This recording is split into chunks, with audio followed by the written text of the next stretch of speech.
Hello everyone, welcome back to Alice Madness Returns. Apologies for the technical difficulties in the previous episode, the random freezing and such. Hopefully, well, I've messed around with the configuration files a little bit. I was getting mostly an improvement, is the best way I can describe it. Still getting some slight issues, but hopefully it should be somewhat better than it was. Just peppering the bolt fly nest there. And we're going to slash these guys with the Vorpal Blade as they come in. And then pepper the nest. Take as many of these fuckers out from a distance as we can. Obviously overheating the pepper grinder there, we have to wait for it to cool down before you can reuse it.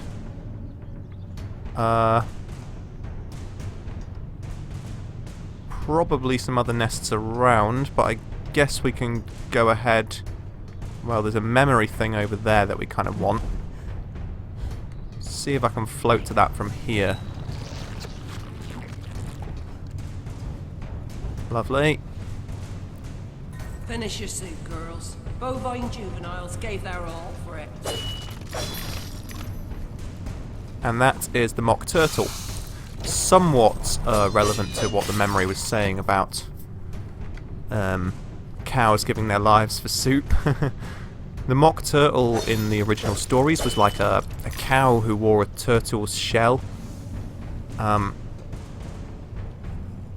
there was a cool thing on... there's a really famous celebrity chef in England called Heston Blumenthal, which is a very English-sounding name, I've got to say. It's up there with, like, Benedict Cumberbatch or something for the most English-sounding name ever. But he does these, like, themed kind of feasts, I guess you could say. So he did one that was, like, medieval food and one that was Victorian food and all this. And for the Victorian one, he did Alice in Wonderland as the theme, right? And he had, like, drink me drinks. And he had a soup stock cube that was pressed into the shape of a pocket watch, like from the Mad Hatter's Tea Party, and it was lying like covered in gold leaf, and you had to like dunk it into a teacup full of hot water, and it like melted into soup, which I thought was amazing. But the other thing about it was that he did mock turtle soup, because in the Victorian times, turtle soup was like a real delicacy, but no one eats turtle anymore. Partly because it's endangered, and partly because it's really not very nice by today's kind of culinary standards. So on his feast, he like got hold of turtle and ate it, and he thought it was, and he'd never eaten it before, and he thought that it was so disgusting that there was nothing he could do to it to make it appetizing enough to serve to his guests. So he went back to Alice in Wonderland and he looked at the character of the mock turtle, and he like sort of decided that he would make mock turtle soup, which was a really cool idea, because he was like kind of going, oh, that wasn't even a platform, damn it. Well, at least I missed I can get these teeth that I missed down here. Teeth are very important in this game, by the way. You have to be meticulous with collecting them, especially early on. Can never have enough. But yeah, he went back to Alice in Wonderland, he looked at the character of the mock turtle, he decided that he would try and make mock turtle soup, which would be like a beef or oxtail soup in the style of Victorian turtle soup, which is a really cool idea, because it's like, it works on several levels, you know what I mean? So he did that, and it was good. I recommend tracking that guy's programs down, especially that one if you're interested in this kind of thing, like Victoriana and weird fairy tale, folklore Victoriana stuff.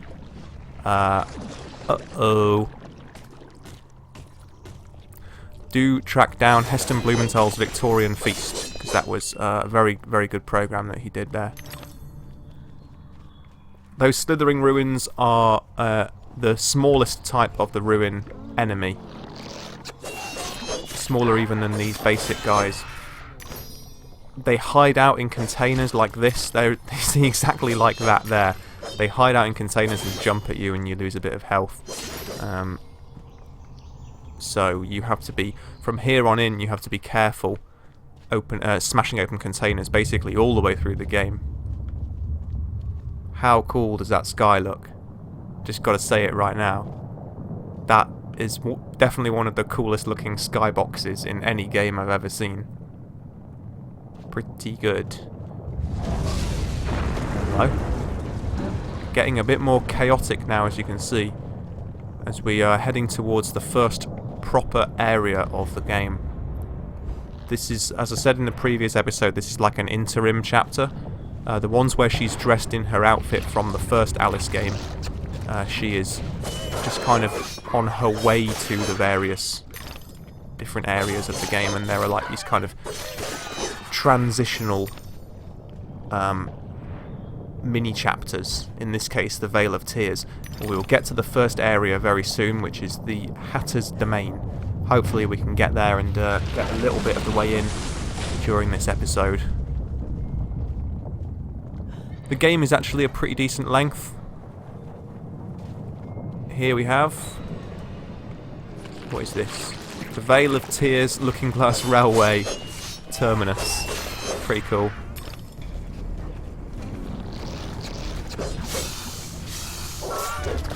When the bolt flies grab onto you like that, you have to do her butterfly dodge to break free, like so. Got myself a little bit surrounded there, actually. It's not going too well. But he dropped a rosebud, so that's fine. I don't mean rosebud in the Citizen Kane sense. Which apparently was Charles Foster Kane from Citizen Kane. Apparently Rosebud, like the person who came up with that, like Rosebud was the name of his sledge, right? That like broke when he was a kid or something. I'm trying to remember that film. But apparently the person who came up with that was like, Rosebud was the name he... Hollow Eaves. Read this as your life depended on it, because it does. Gather these pearly whites to prevent your premature arrival before the pearly gates. My friends can use the choppers and you'll improve your weapon's capacity. So this is the upgrade system, right? Now, you can upgrade any of the weapons that you have at that time to up to 4 times, with increasing number of teeth cost each time. The Vorpal Blade is the most vital one to upgrade, so we will immediately upgrade that to level 2 at a cost of 150 teeth. And there goes the ruined train carriage, freeing up somewhere else. Mechanical malfunctions. This disaster is either his doing or his epitaph. Quite. Anyway, as I was saying, the apparently, I don't know if this is true, and I can't remember where I actually heard it, but I remember it being well researched wherever it was that I originally heard it. The person who came up with Rosebud as the name for Charles Foster Kane's sledge, Rosebud was the name he gave to his wife's genitals. Like her clitoris or something, he called it Rosebud. So there you go. Citizen Kane is not quite as poignant as it may initially seem. It's a little seedy. That twirl is so much fun. As I mentioned in the previous episode as well, this game is just being a simple 3D platformer in the kind of 64-bit era mould. More so, actually, than the original American McGee's Alice, which is almost like a third-person kind of Quake game, because I think it was made on Quake 3 engine. But because this is quite an old-school kind of 3D platformer, in the vein of ones from the sort of Nintendo 64 era, its greatest strength is that it's really fun to control, and it so is, you know? Okay, now the snail shells have turned into teapots, as you can see. This is basically the transitional point where we come towards the Hatter's Domain. You can see the teapots and all that. The theming has started to change vitally. And there are little holes in these teapots because there are little teapot goblin guys living in here. This is a new enemy type, and they can be a little bit annoying. They're madcaps. They're a little bit more complicated to fight than the basic ruins are. That guy already got me. They have a tendency to block and then do kind of charged up attacks. You have to be more careful than I'm being with your dodging. Like so. That's a bit better. Would also probably help me a bit more if I use lock-on, but the Vorpal Blade level 2 is spectacularly dismembering these guys in a very bloody way. Yes, I know, I've been doing that already. So yeah, you can see these guys charge up like that, and then you can dodge and get some hits in. Just all about timing. It's kind of reminiscent of things like Devil May Cry, like the sort of Platinum games kind of mould. Like combo-based kind of third-person action combat. This is a bit of a simplified version. You can't expect it to be as deep as those games. It's more focused on platforming, but it's still completely like a solid experience and looks and feels very fun to do the combat. Certainly compared to the original Alice, it was a massive improvement on that. Took that guy's head off there, went flying. Brilliant. Love it. The ones with the shields are the ones you have to focus on both avoiding and dispatching as soon as you can, because they can really fuck you up when you're in a mob situation.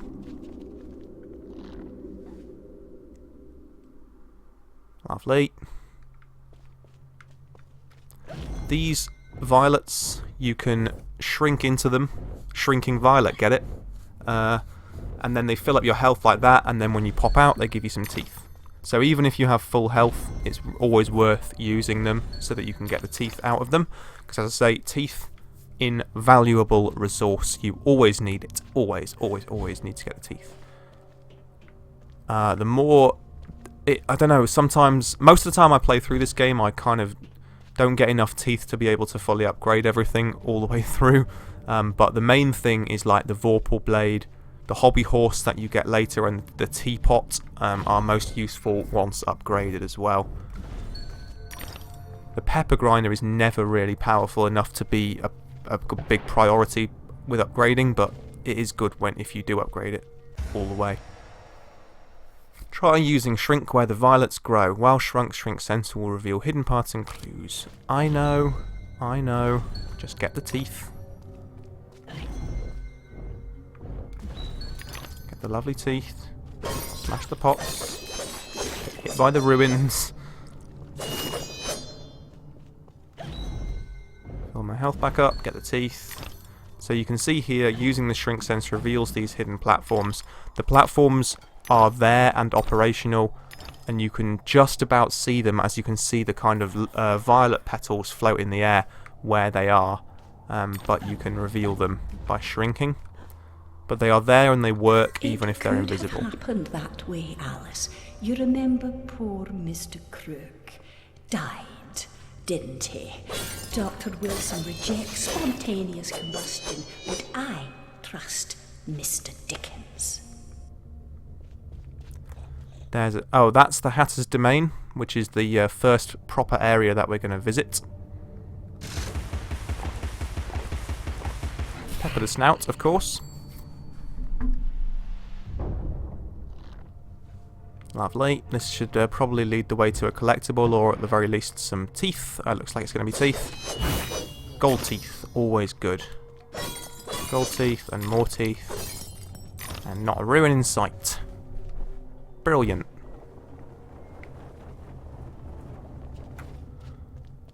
Okay. Awesome. That looks so cool, doesn't it? Look at all that. All the stuff at the bottom left, like hanging on chains. Teapots on chains, cogwheels. I love it. I love the red and green kind of Aurora Borealis sort of lighting. The whole sort of Victorian Gothic kind of style, Tim Burton-esque a little bit, but almost a bit more subdued than that. I really love it, man. It looks so great. The art direction is just brilliant. Cool cable car.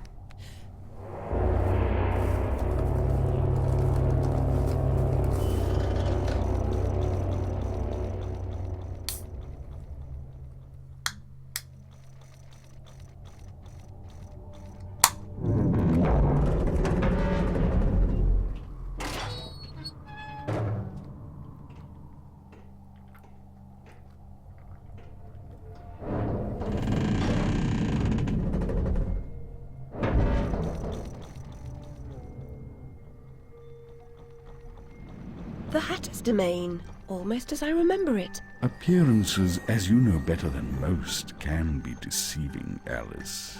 Much has changed since your last visit. Dr. Bumby says change is constructive, that different is good. Different denotes neither bad nor good, but it certainly means not the same. Find the Hatter, Alice. He knows more about different than you. But does he know more about the difference between bad and good? Making friends, Alice. You're as randomly lethal and entirely confused as you ever were.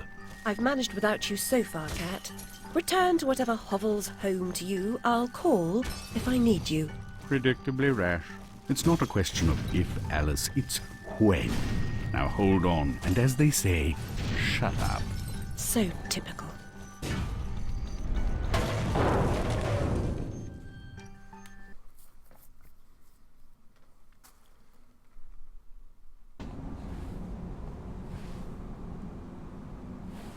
I've made more graceful entrances. I suppose I must be grateful nothing's broken.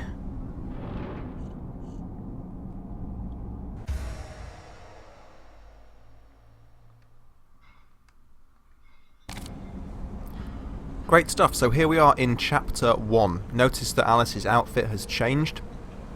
She now has this kind of black leathers, straps and stirrups kind of look, like big buckled boots, black and white stripes, lacy kind of doily around the neck, multiple belts and affectations, and like a sort of butcher's, almost like a blacksmith's leather apron on the front instead of a pinny.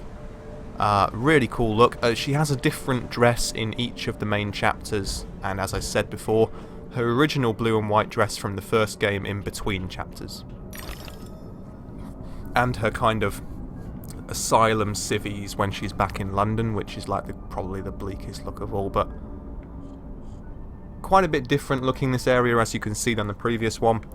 While the platforming remains fairly consistent throughout the whole game, you really do get this kind of tour de force of art direction, and like it really takes you on a journey throughout the different areas of her twisted psyche, which I love. There's a madcap there making a leap of faith, ready to meet us up here for a whooping. There he goes. Smash the potty off his head. And there's a few more over here. Hey guys, how you doing? Getting a bit aggy.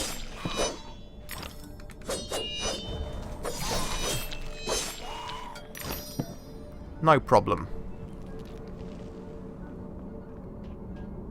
So in this first bit we sort of go in and out of this Hatter's Fortress kind of place. As you can see further up, there's like, you can see this is kind of the main bulk of this building, which is like floating on these whirring gears above this void. We sort of work our way in and out through these various rooms for a while, and then there are like several subsections that we need to visit. We need to gather the different pieces of the Hatter in order to reassemble him. That is the goal for this chapter. The chapters themselves are fairly long. The game itself is a satisfying length. It has 5 or possibly 6 main chapters, I think. Dodo's there being cooked on spits, lovely. So yeah, it has 5 or 6 main chapters. It's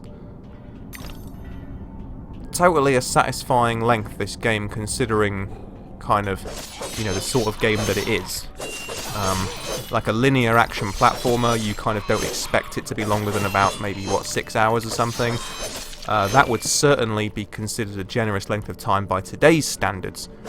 But this one is a bit longer, and it has a bit more kind of replayability, lots of collectibles. You can unlock these kind of hidden costumes that give you various buffs and debuffs. It's all good. It's good.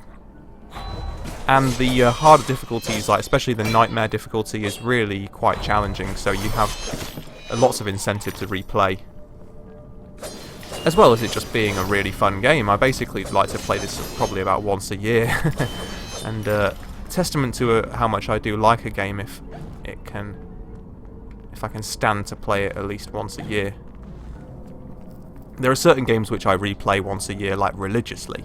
like Symphony of the Night, Link to the Past, Monkey Island 2, things like that. But this is one of them, and I wouldn't say that it stands up to the quality of all the games I just mentioned, but something personal to me about this game and this series as well. I was a particularly influential age to be playing the original when it came out. The original American McGee's Alice came out in 2000, and I was, I think, about 14 when that came out, and I was just at the perfect age where, you know, I was just like getting into sort of really heavy music and like being a bit of a rebellious teenager, and then there was this but I was still really like bookish and a bit nerdy, and I kind of I found the kind of twisted dark goth literary kind of vibe. I found it was just totally like for me, you know. Did that a bit wrong. I need to wait for this guy to come back, I think. I'll just take a sip of my drink while I wait. Quickly.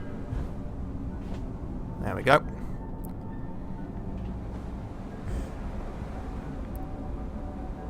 Good stuff. Oh god, this is a madcap village. There's going to be quite a few around here. Good to single them out. It's the ones, like I say, the ones with teapots like this fucker that you want to deal with as quickly as you can. Because, as you can see, you get mobbed and you get quite seriously bummed with health. Although that was me playing pretty terribly there. See if I can get these fuckers down. Come on then. Restore a little bit of all that HP that I lost. If a guy hits you and then you destroy him alright, you can usually regain a bit, something like half of the HP that you lost, I think.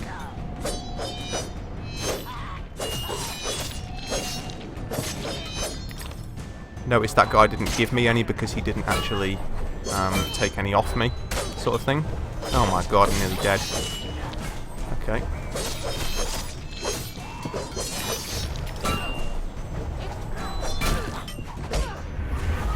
Wow, they have amazing tracking on their attacks. Okay, first death, no problem. Let's continue. And give this another try. Now, there was a ruin in there, wasn't there? Yes. Right, bastards. Come on then. Right, boys. How you doing?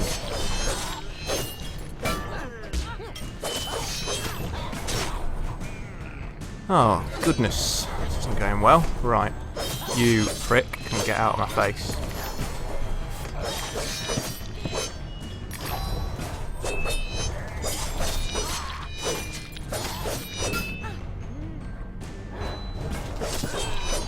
Guys do the classic sort of Dark Souls strategy of wait till they telegraph an attack and then dodge forward past it so that you're sort of on the side and back of them. That's always a good tactic for me. Come on then, boys. Out you come. Come and say hi. Oh, I'm not even using lock on, am I? That's probably something to do with it. Also, that guy constantly attacking me from off camera is not really helping, but... Okay, fail. I feel like what I was doing before was working a bit better, actually. You little prick.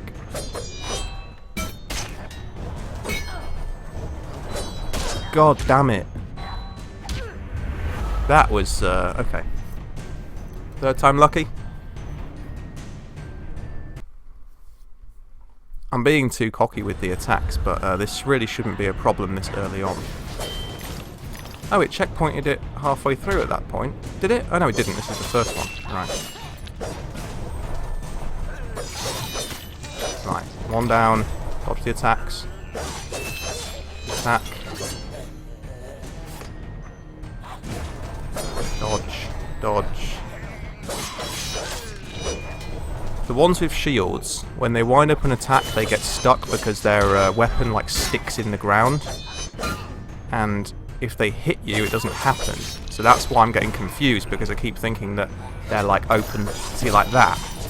I keep thinking that he's open to being attacked by me, when actually, see, this guy is now. Like that. Fine, no problem. Lost a bit of health there. And embarrassingly got hit by the leech fella. I'm going to pop back over here and grab that, because I didn't want it to teleport me over. Another rosebud. Kill that guy.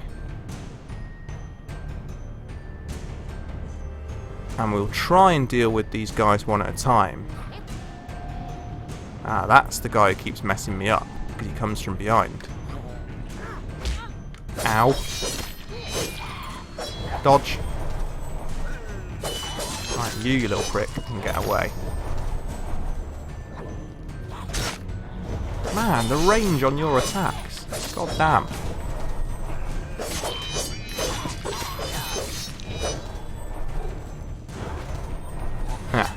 Ready for you that time, you little prick. Come on then. Oh, mate. Right, big rose, that's what I want. Dodge. That's it. Blimey. I think that's probably the only time I've died on that whole area, and certainly the only time I've died more than once. Embarrassing.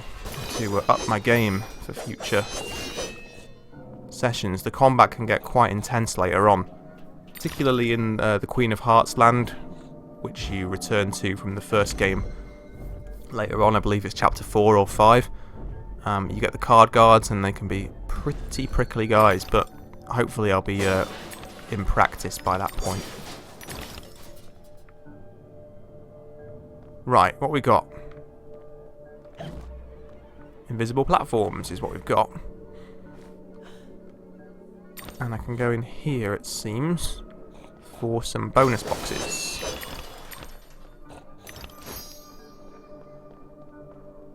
And a memory. My heart is open, Alice. Never closed. Never locked. It needs no key. Whoa, that's deep, man. Okay, we've got a gear and an air vent thing. No! No! Great. Didn't realise the top one moved as well.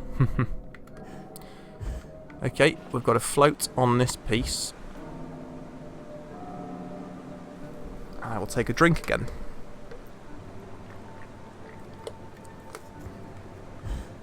Quickly. That's more like it. And a valve.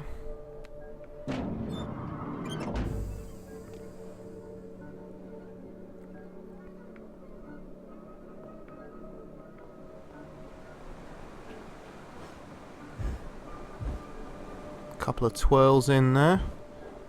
And we'll go for this bonus box. How many teeth do we need for 675 for Vorpal Blade 3? So we're almost halfway to that one. 475 Pepper Grinder 2. We're gonna go, I think, for the Vorpal Blade. Whew, that was close. Gonna go, I think, for the Vorpal Blade stuff. Now, there's a thing up there. It's looking like we might need to pepper a snout to get access. So I'm just looking for a snout hidden away somewhere.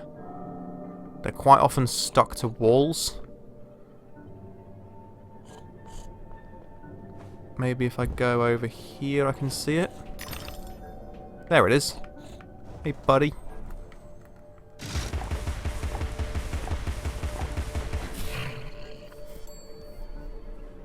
So once you kind of know the visual cues and what you're looking for, you can sort of work out how the inaccessible areas become accessible. always worth it for a few extra teeth, even though I'm not really going for the collectibles, because I've already missed a whole bunch of them, I imagine.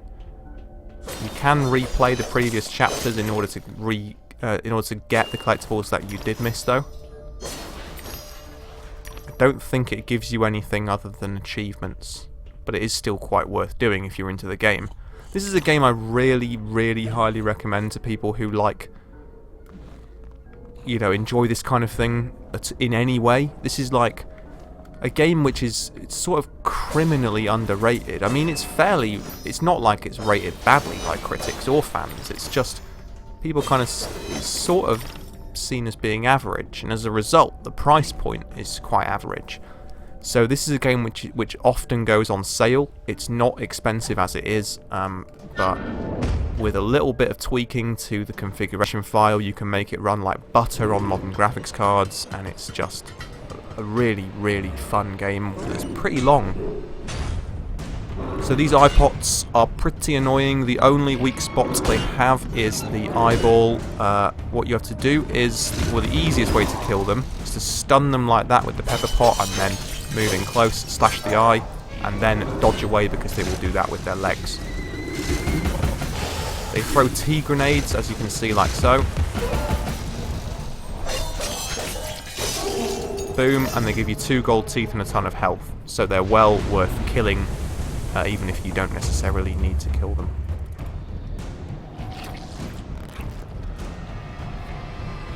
What's probably best here is if I dodge the tea grenade to take out this ruin. There we go. What shall I do here? Yeah, I'll come down this way. Stun him. Just wary about that ruin. I'll take the ruin out while I can.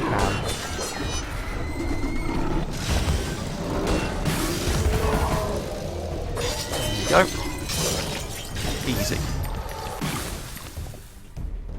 So the combats are very methodical, which is what the mistake I was making before with those madcaps was trying to be kind of too ham-fisted with it.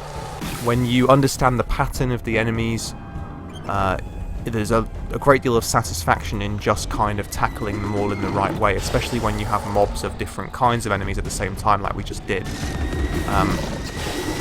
So these eye pots, I'm quite kind of used to them because they appear so often. But I wasn't expecting to be ambushed from behind by a ruin there.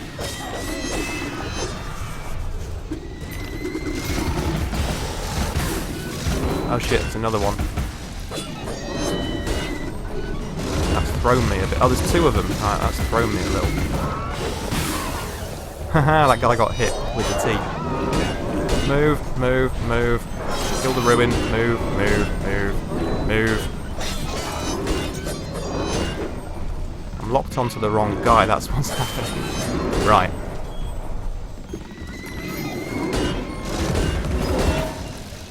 Finish this fucker. There we go. Grab the health. Move. And we can deal with this.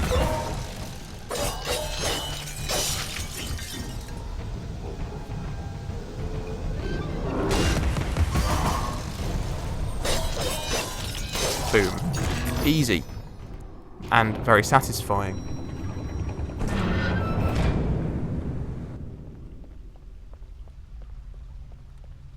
When you see that icon, you can press select to get talk from the cat. He's obsessed with time. Find him, or your own time may be short. Cheers for the tip.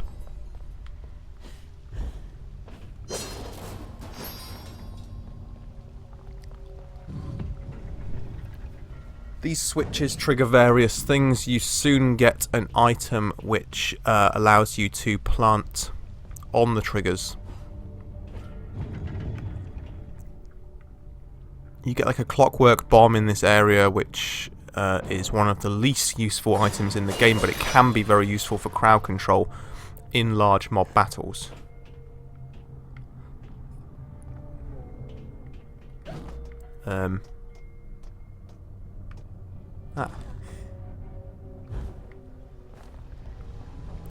I've avoid the waterfalls of boiling tea, I suppose. What's this way? Nothing.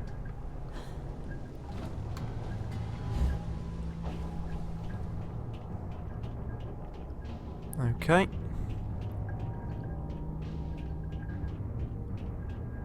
So we're getting kind of into the core of the first area now. There is sort of a main area which we are now in, and then two kind of sub-areas which you have to go through all of them. And then you end. And then you go back to London for a bit and it carries on. What's through here? A bottle. We'll go for the bottle, I guess. It's up there. Oh, it's hidden platforms. Hidden hopscotches. Notice the platforms have numbers on because it's like they're... It's sort of like they're made of hopscotch chalk. I'm not 100% sure what the symbology is of that. Maybe it's just because it's like Victorian childhood stuff, which this game deals with quite a lot in its themes. Should be able to just float back down there. Yep, no problem. So next autosave, I'll end the episode, and then we should be able to get quite a bit further in the next episode.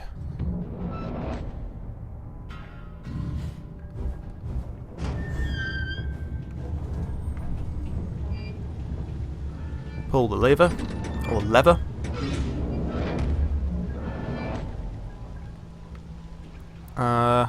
What's that way? Anything? Or is that... Oh, okay, so it's just moved that, so... We cross back over the previous room, right? Another little slidey bit.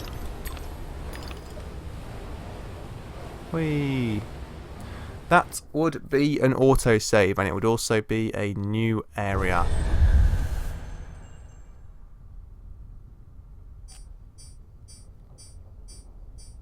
And that will be the Clockwork Bomb. So I'm going to end the episode here. Next time we will grab that bomb and we will carry on and we will use it. Thank you very much for watching. I hope you enjoyed it. If you did, the best way to show your appreciation is to hit the like button. That does really help me. I'll be your friend if you do that as well, as a guarantee. So, take care everyone, and I will see you next time for more of Alice Madness Returns. Thank you very much. Goodbye.